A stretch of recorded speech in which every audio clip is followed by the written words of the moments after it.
4 PM news network में दोस्तों आपका स्वागत है। मैं हूं आपके साथ राशिद ज़हीर।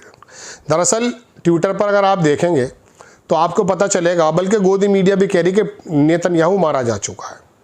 कल से ये खबर चल रही है। एक जगह डेविड बार्निया जो उनका मोसाद का डायरेक्टर है उसकी भी मौत की खबर है, एक जगह उसके मंत्री की भी खबर है, लेकिन कोई मजबूत सोर्सेज से खबर नहीं आ रही।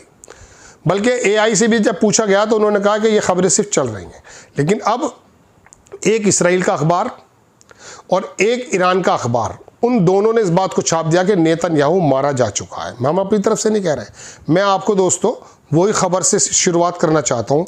सबसे, चूंकि ये बड़ी सेंसिटिव खबर होती हैं और मैं बिल्कुल अफवाहों पर ध्यान देता नहीं हूँ, तो मैं आपको सबसे पहले वो खबर दिखाता हूँ कि जिसके अंदर आप देखेंगे ये खबर, ये यानी सफाक एक बहुत बड़ी मीडिया एजेंसी है, अखबार भी निकलता, उसमें लिखा कि ईरान की मीडिया ने क्लेम किया है कि Netanyahu killed in strikes as Israeli silence fuel speculation. असल में नेतन्याहू चुप है, कई दिन से गायब है, बल्कि अमेरिका के कुछ एक बड़े डेलीगेशन से उसकी राब्ता कायम होना था, वो भी नहीं हो पा रहा है। इसलिए ये खबरें ज़्यादा हैं कि नेतन्याहू है कहाँ। अब खबरें आने लगी हैं।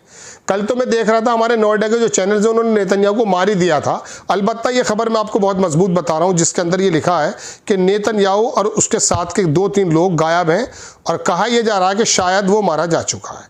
अगर ऐसा है तो बहुत बड़ी बात है। कल मैंने आपको खबर ये बताई थी कि वॉर मिनिस्टर जो है उनका पीटर एगस्ट, उसने कहा था कि हम बहुत बड़ा हमला करने जा रहे हैं, जिसके जवाब में ईरान ने अपनी 35वीं वेव्स के हमले करने की बात की है।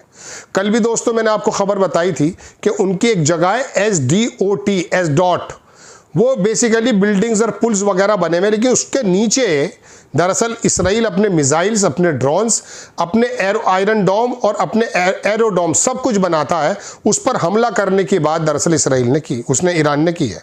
मैं आपको नक्शा दिखाता हूँ उसका। ये आप देखेंगे SDOT मीचा एयरबेस, ये वो जगह है जो नीचे ज़मीन में जाके सारे काम करता है। इसको हिट करने की बात है। हालांकि इसकी सैटेलाइट कल ही ईरान तबाह कर चुका था, मैंने आपको कल बताया था। अब आप देखें खबर यही कि इराकी न्यूज़ एजेंसी ने कहा कि IRGC ने कहा है कि उन्होंने डिस्ट्रॉय कर दिया SDOT मीचा satellite communication center south of the Tel Aviv. अब सैटेलाइट तबाह हो गई, अगला निशाना जो है वो नीचे जा करके मारने का है। ओमान की तरफ से कुछ बातचीत चल रही है, लेकिन वो बात हो नहीं पाई है। अब लिंडसे ग्राहम की बात बताता हूँ। ये कौन है? ये सीनेटर है और ये ट्रंप का साथी है। ये दरअसल सऊदी अरब के मुल्कों को ही धमकी देने लगा है। इसने कहा जब हम आपकी हिफाजत करते हैं, आप अब लड़ाई के अंदर शामिल नहीं है, लिहाजा आपको हम अकेला छोड़ देंगे, इसके अंजाम आपको भुगतने पड़ेंगे। ये बहुत ज़्यादा मूड ख़राब है इसका। लिंडसे ग्राहम का मैं आपकी स्क्रीन पर लगा देता हूँ उसका ट्विटर। हालांकि कल ये टीवी पर भी आया था, वो उस पर भी बकवास कर रहा था, लेकिन ये बहुत ज़्यादा इस बात के पक्ष में है कि अमेरिका चाहे तबाह हो जाए, इसराइल किसी तरह से बाकी रहे। और इसराइल अब बाकी नहीं रहा है। ये मैं आपको बता दूं, 33,000 बिल्डिंग्स 4 रोज़ पहले वहाँ पर तबाह बर्बाद हो चुकी हैं, जो ईरान के हमलों से हुई हैं। तो इसकी तरफ से बयान है। अब आप देखें, ये द गार्डियन ने छापा कि ट्रंप का जो एलाई है लिंडसे ग्राहम, उसने इशू कर दिया थ्रेट सऊदी अरेबिया को over Iran war. Saudi Arabia को कहने लगा है ये कि आपने ये काम किया है, आपको ही भुगतना इसमें पड़ेगा। दूसरी खबर दिखाता हूं दोस्तों। कल दरअसल ट्रंप ने ये बयान भी दे दिया था कि लड़ाई ख़त्म हो चुकी है। जैसे ये हुआ कि तेल के पैसे भी नीचे आ गए थे, ट्रंप ने कहा कि Iran war will and very soon. ये फ्रांस 24 की खबर सुना रहा हूँ, लेकिन उसके बाद फिर पता नहीं क्या हुआ है, उन्होंने ट्वीट कर दिया है। अब ऐसे में जब मैंने कल भी आपको शायद खबर बताई थी, हमारे उत्तर UP चैनल पे बनी हुई है कि वॉल स्ट्रीट जर्नल ने छापा था कि उसके एडवाइज़र ने कहा कि इस लड़ाई से बाहर निकल जाइए। अब आकर के ट्रंप ने पुतिन से 1 घंटा फ़ोन पर बात की और उसने कहा कि मुझे इससे बाहर निकलने का तरीका सुझा, और मैं रशिया में, दुनिया में कहीं पर भी सैंक्शन है, ये भारतीयों के लिए, हमारे लिए भी खुश होने की ज़रूरत है कि वो सैंक्शन ख़त्म करने की बात कर रहा है कि मैं सब जगह से तेरे ऊपर तेल बेचने का किसी भी प्रकार का सैंक्शन है उसको ख़त्म करने को तैयार हूँ, मुझे यहाँ से निकलने की जो है सूरत बताने की ज़रूरत है। इसी वजह से कुछ बातचीत चल भी रही है बैकडोर से, ऐसा सुनने में आ रहा है। राइटर्स ने छापा कि ट्रंप पुतिन, मैं सुनाता हूं आपको पढ़ करके, Trump Putin talk of the war peace as US weigh easing Russian oil sanction. इसको ख़त्म करने की बात है।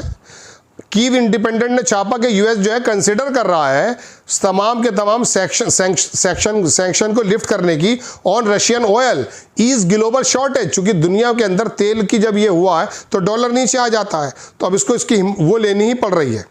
ट्रंप ने आगे कहा कि it is possible he would talk with Iran. एक तरफ ये भी कहा है, अल अरेबिया की न्यूज़ है जो मैं आपको बता रहा हूँ, लेकिन उसके बाद पता नहीं क्या हुआ है, ट्रंप साहब को गुस्सा आ गया और उन्होंने कहा कि ईरान, ये ट्वीट कर रहा है उसने, उनका तो ट्वीट नहीं करते, उनका सोशल प्लेटफॉर्म अलग है, कि ईरान ने कहा, उन्होंने कहा कि अगर ईरान कुछ भी करता है और वो रुकता नहीं है तो उनकी जो स्टेट ऑफ हॉर्मुज़ है उस पर कब्जा कर लिया जाएगा और हिट किया जाएगा यूनाइटेड स्टेट अमेरिका की तरफ से 20 times harder.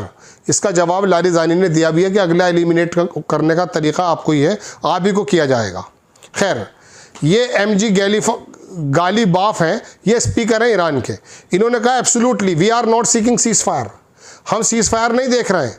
We believe we must cease aggression, हम दुश्मन के एग्रेशन के मुंह पर थप्पड़ मारना चाहते हैं और एक लेसन दिखाना चाहते हैं कि भविष्य में वो ईरान के ऊपर किसी प्रकार का हमला ना करे। और उन्होंने आगे ये भी कहा कि negotiation cease fire, negotiation cease fire, war again, इस वाली साइकिल को हम ब्रेक कर देना चाहते हैं, ब्रेक कर देंगे, अब बातचीत नहीं होगी।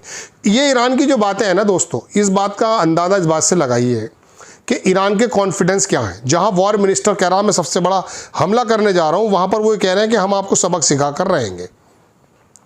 ये खबर तो मैं आपको कल दिखाई चुका था कि वॉल स्ट्रीट जर्नल ने कहा कि ट्रंप के जो एडवाइज़र हैं उन्होंने कह दिया कि साहब हम जो है ईरान से इस लड़ाई से बाहर निकलने का कोई तरीका सूझा जाए। ट्रंप ने कहा कि war is very complete and he is considering taking over state of Hormuz. State of Hormuz को वो लेने जा रहे हैं। दोस्तों, 3-4 बड़ी बड़ी खबरें ये थी जो मैंने आपके सामने रखी। हालांकि हम इस बात की पुष्टि नहीं कर रहे हैं कि नेतन्याहू मारा गया है, लेकिन ईरान की तस्नीम न्यूज़ एजेंसी, एक बड़ा अखबार दूसरा, वो इस बात को कह रहा है। और ट्रंप मैं नेतन्याहू की बात कर रहा हूँ, माफ़ी चाहूँगा, और नेतन्याहू इस लड़ाई के दौरान नज़र भी नहीं आ रहा है। तो इस बात से अंदाज़ा आप लगा सकते हैं कि कहीं ना कहीं कोई बात तो है। और अगर आप मिसाल के तौर पर मैं सिर्फ एक्स की बात करूँ तो एक्स की खबर खोलते के साथ ही आपको पता चल जाएगा कि वहाँ पर सिर्फ खबर ये चल रही है कि नेतन्याहू यहाँ मारा गया है। कोई भी खबर आप उठाकर देखेंगे, इतनी, देखिए ये खबर मैं आपको दिखाता हूँ, स्क्रीनशॉट ले लेता हूँ मैं आपको। देखिए, हिजबुल्लाह का बड़ा ऐलान कि इसराइल के एक कस्बे ज़ैर, इसको छोड़ दीजिए, 93 से ज़ायद इसराइली फ़ौजी जानों से हाथ धो बैठे हैं। इसको मैं दूसरी बता रहा हूँ खबर। अब आप देखेंगे कि नेतन्याहू ऑन ईरान। चलिए खैर, अब ये खबरें आ रही हैं, मैं बता सकता हूँ कि सिर्फ ये बार बार सामने लोगों के आ रहे हैं कि मगर हम इस बात की पुष्टि नहीं करेंगे कि ऐसा हुआ है। लेकिन चूंकि अखबार की खबर थी तो इसलिए मुझे आपके सामने रखना पड़ा है। हालांकि ट्विटर पर बहुत ज़्यादा फिर जो क्या कहते हैं उनकी खबरें, नेतन्याहू बार बार टीवी पे पुरानी और नई सब तरह की। आप देखें, व्लादिमीर पुतिन के नाम से कुछ वो है, उन्होंने कहा Netanyahu was killed in air strike. ये हालांकि अलग तरह का एक वो है, एक इंडिया का जो बताया जा रहा है कि रॉ का मेंबर है, हालांकि वो ऐसा नहीं है। असल में ट्विटर पर भी अब झूठी खबरें इतनी आ रही हैं साहब, कभी उसके मंत्री को बता देते हैं कि ये भी मारा जा चुका है, हालांकि एक मंत्री का बेटा तो मारा जा चुका है, ये कन्फर्म बात है। अल जजीरा ने भी कल छाप दी थी। कहीं जो है वो खामनेई साहब को भी ज़ख्मी दिखाया जा रहा है, जो नया खामने का बेटा है उसको भी बता दिया गया कि ये भी ज़ख्मी है। इसको पढ़कर देख लेता हूँ, अरबी में है, ट्रांसलेट कर लेता हूँ। ईरान की मीडिया ने पब्लिश किया एक photo, new leader while injured and receiving treatment, most likely it was during the opening strikes. अब ये कहाँ पर है? 1 मिलियन फॉलोवर्स भी हैं, चाइना न्यूज़ इंटरनेशनल एजेंसी है ये। अब मैं इसकी पुष्टि मैं बताना चाह रहा हूँ कि आपको इस तरह की खबरें ट्विटर पर देखने को मिलेंगी, लेकिन जब एक बड़े अखबार ने इसको कहा तो मुझे लगा कि आपको बता देना चाहिए कि संभव है ऐसा हो गया हो। अगर ऐसा हो जाता तो फिर कहानी पूरी बदल जाती है। आपको खबर कैसी लगी अपनी राय कमेंट्स बॉक्स में ज़रूर दीजिएगा। चैनल को सब्सक्राइब कीजिएगा, शेयर कीजिएगा।